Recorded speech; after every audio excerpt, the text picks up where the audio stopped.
الشيطان الرجيم پناہ مانگتا ہوں میں اللہ کی شیطان مردود سے۔ بسم اللہ الرحمن الرحیم شروع اللہ کا نام لے کر جو بڑا مہربان نہایت رحم والا ہے۔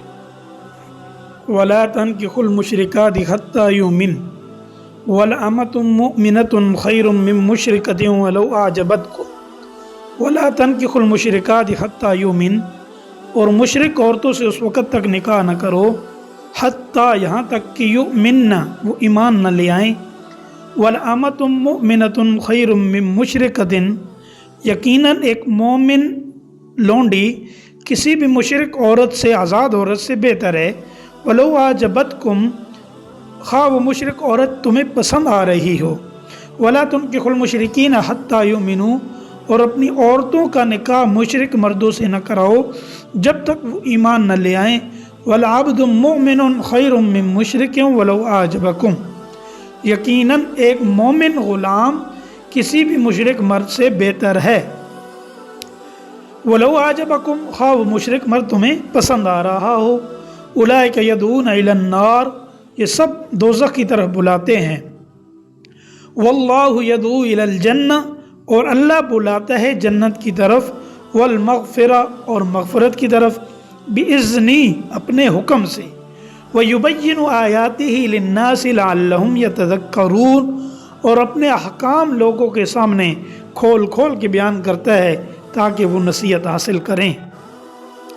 وَيَسْأَلُونَكَ عَنِ الْمَحِيضِ، اور لوگ آپ سے حیض کے بارے میں پوچھتے ہیں، قُلْ، فرما دیجئے، هُوَ أَذًى، وہ گندگی ہے، فَاعْتَزِلُوا النِّسَاءَ فِي الْمَحِيضِ، لہذا حیض کی حالت میں عورتوں سے الگ رہو۔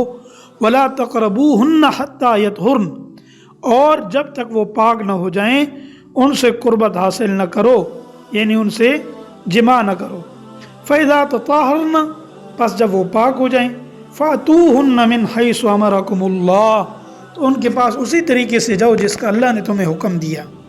إِنَّ اللَّهَ يُحِبُّ التَّوَّابِينَ، بے شک اللہ محبت کرتا ہے جو اس کی طرف کثرت سے رجوع کریں۔ وَيُحِبُّ الْمُتَطَهِّرِينَ، اور ان سے محبت کرتا ہے جو خوب پاک صاف رہتے ہیں۔ نِسَاؤُكُمْ حَرْثٌ لَكُمْ، تمہاری بیویاں تمہارے لیے کھیتیاں ہیں۔